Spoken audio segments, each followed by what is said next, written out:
People in the East and people in the West are the same. They all laugh, smile, cry, and love their families. But with all our similarities, there is still a lack of understanding. Some believe they don't need to learn one another's language because technologies like AI might provide a literal translation.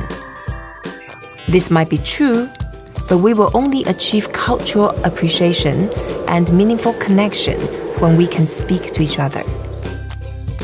Up until recently, reading and writing Chinese characters may have been difficult to learn, but this is beginning to change through smart design and storytelling.